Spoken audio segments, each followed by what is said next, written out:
रहेंगे, ताहयात रहेंगे। हमने गांधी, नेहरू, इंदिरा सब किताबों में पढ़े हैं कांग्रेस के बारे में किताब। हम आजाद साहब की वजह से इस कांग्रेस के साथ गए थे, इन्होंने गुड बाय कह दिया, हमने भी कह दिया ये जा जाएंगे, हम इनके साथ जाएंगे मिलेगा।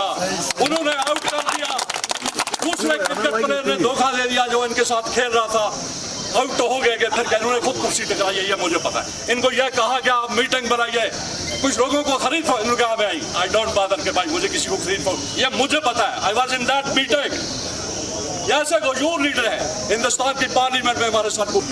सबसे पहला मसला हमारे जो इनके जमाने में डीपीआर तैयार हो गए जब ये चीफ मिनिस्टर से, वो क्यों रोका गया वहां मामला मरकज के अंदर, वो आप सब लोग जानते हैं। सब सियासी चीजें थी इनके पीछे, सब सियासी चीजें का बॉडी बनाएंगे जरूर।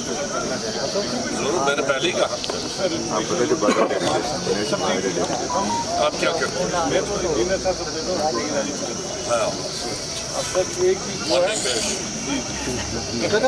सर, आप कदा दौरा कब करेंगे, हमें दे दीजिए आज दौरा करेंगे जिस वक्त आप फ्री हो। अक्टूबर में फ्री हो? नहीं, ये अक्टूबर 15 नवंबर के बाद वहाँ बर्फ पड़ जाती है सर। अरे मुझे ज्यादा मानसून की बात करना, लेकिन कटाई धान की वो टीवी कर रहा है, वो कहेगा आंधो नहीं उठा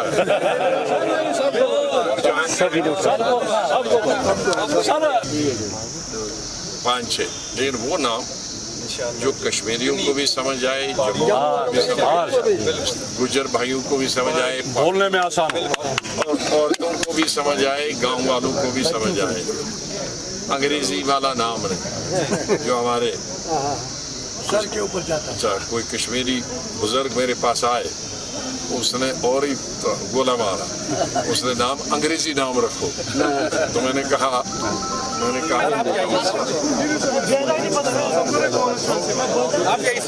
चलो वो लगना चाहिए ना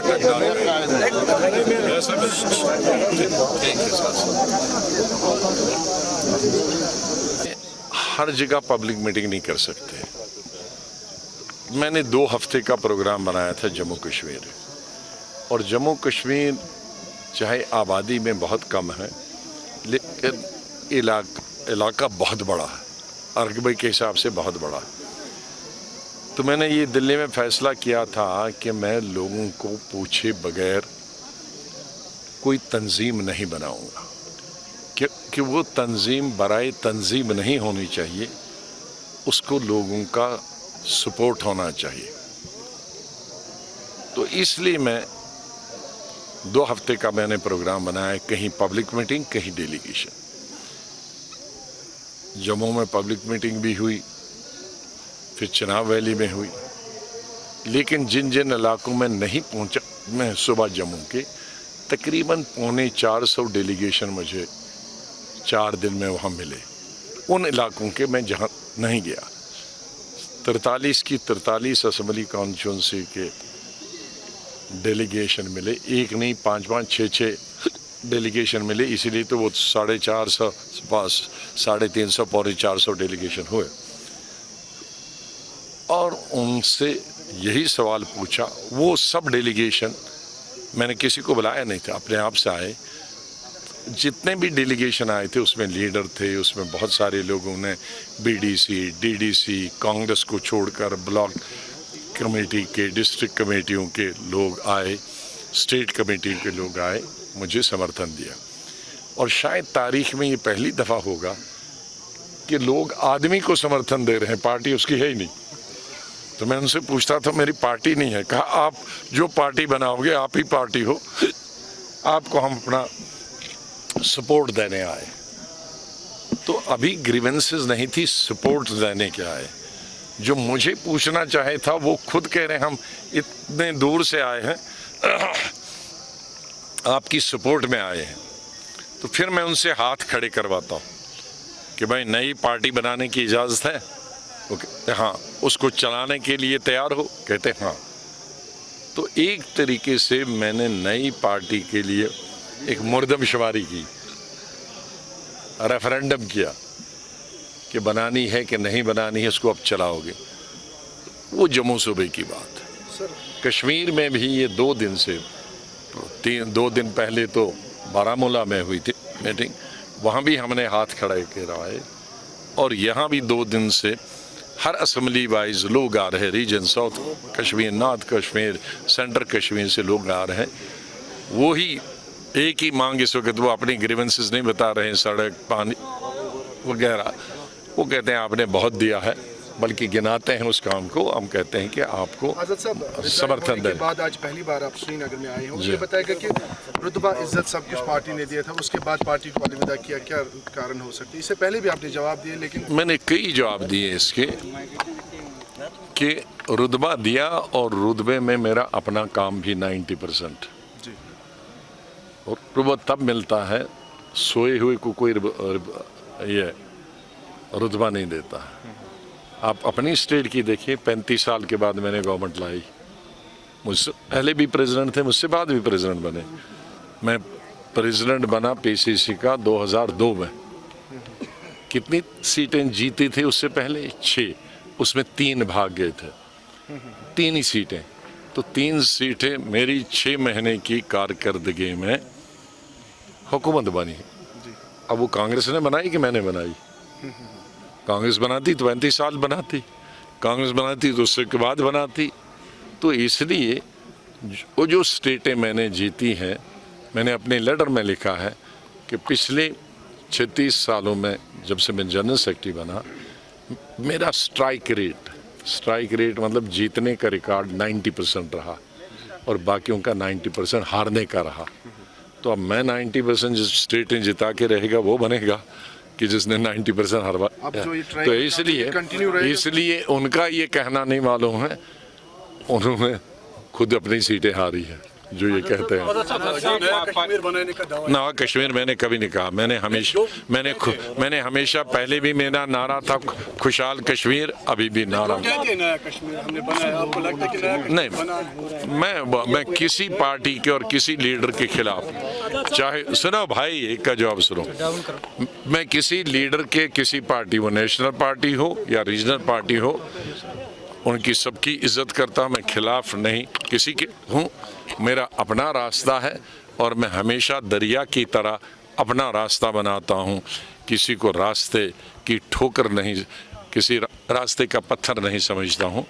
अपना रास्ता खुद चलना होता है। ये लोगों का पर छोड़ देना चाहिए कि किस लीडर को किसकी बात पर यकीन करते हैं या नहीं करते हैं।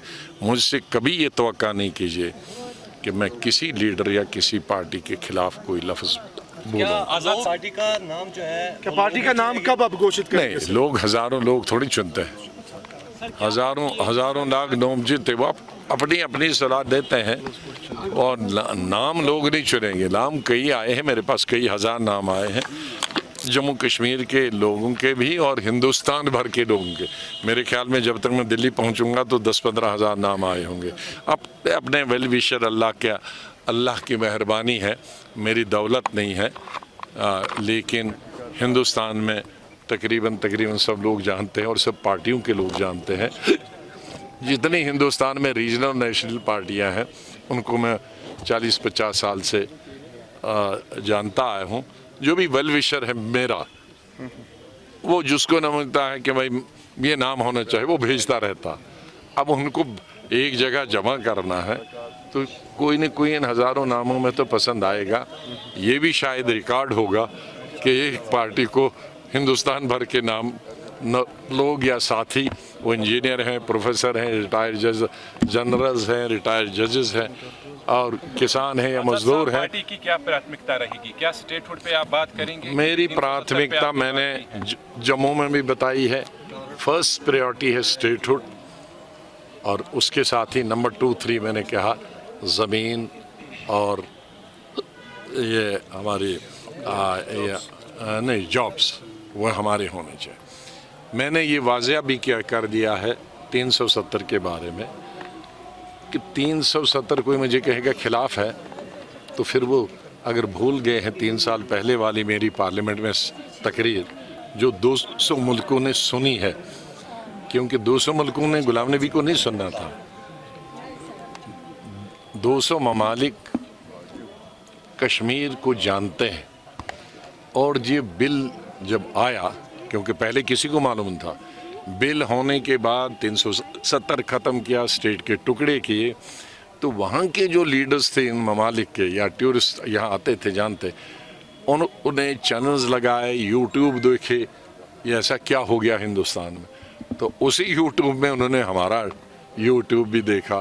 तो लोकसभा हो या राज्यसभा हो, उतनी लंबी तकरीर और उतने गला फाड़ के या पार्लियामेंट की दीवारें और छत किसी ने हिलाया नहीं है। गुलाम नबी आज़ाद ने हिलाया।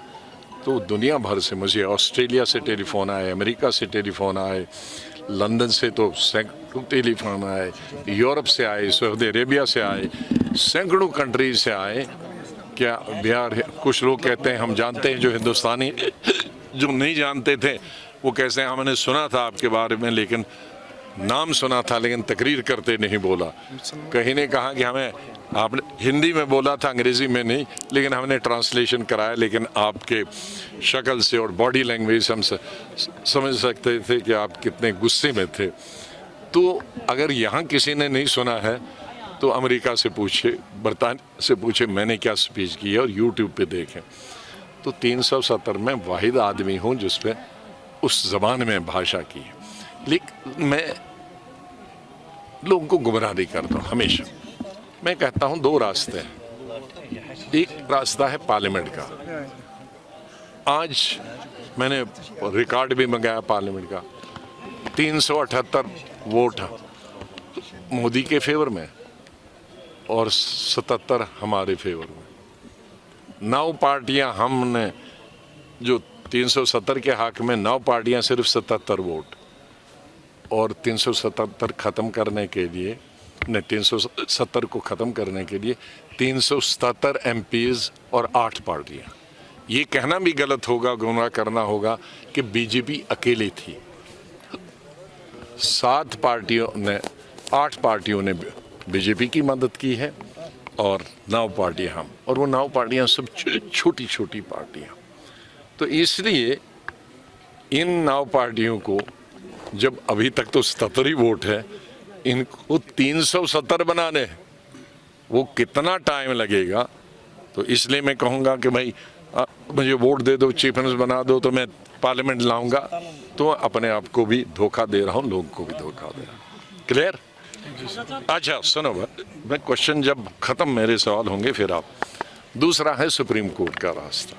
यस, यकीनन सुप्रीम कोर्ट कर सकती है, मैंने कब कहा कि सुप्रीम कोर्ट नहीं कर सकती, लेकिन सुप्रीम कोर्ट के लिए 3 साल और 1 महीना हुआ 370 को ख़त्म किए हुए, और 3 साल ही हुए अदालत में लोगों को गए हुए। अभी तक सुप्रीम कोर्ट के टेबल पर उन्होंने खोला भी नहीं है, उस पहली हियरिंग भी नहीं हुई है। तो ये कोई पार्टी नहीं कह सकती कि मैं पावर में आऊंगा तो मैं इतना ताकतवर हूं कि मैं सुप्रीम कोर्ट को डायरेक्ट करूं। कोई कह सकता है कि आप हियरिंग जल्दी करो? कोई ये कह सकता है कि मैं सुप्रीम कोर्ट से 6 महीने में जजमेंट फेवरेबल दे? नहीं दिला सकता, कोई कह नहीं सकता, गवर्नमेंट भी नहीं कह सकती। Supreme court is supreme. इसलिए मैंने पार्लियामेंट का रास्ता भी खुला है, सुप्रीम कोर्ट का।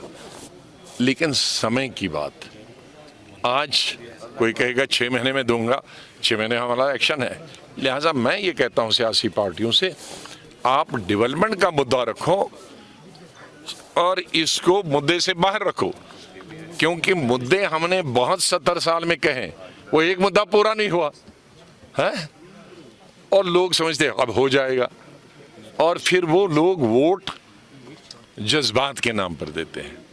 तो इसलिए एक दफ़ा फिर जज्बात में मत गरीब, हमने पहले नारों में बहुत खो दिया है, जज्बात उभारे, लोगों की उम्मीदें इतनी बड़ी, उनने बंदूकें उठाई, बंदूकें उठाने का 1 लाख जवान शहीद हुए, 50-60 हज़ार हमारी बेटियां हमारी बेवा होंगी, 4-5 लाख हमारे बच्चे मारे गए, मुसलमान मारे गए, कश्मीरी पंडित मारे गए, भाग गए, हमारे हिंदू भाई जम्मू के वो मार गए। तो इसलिए मैं जम्मू के लोगों को भी बताता हूँ, कोई रिलीजियस नारा मत दे दो, मज़हब की बुनियाद पे कोई नारा नहीं होना चाहिए, और कश्मीर में भी सेंटीमेंट पर कोई नारा नहीं। सर फिर लोगों को तो गुमराह कर रहे हैं। बात मैं क्यों नहीं, मैं तो बात भी यही कहूँगा, लेकिन मेरा एजेंडा नहीं है। मैं ये नहीं कहूँगा कि मैं सुप्रीम कोर्ट से तुम्हें दिलाऊंगा, या मेरे पास अलादीन का चिराग है कि मैं 377 जीत के आऊँगा। चले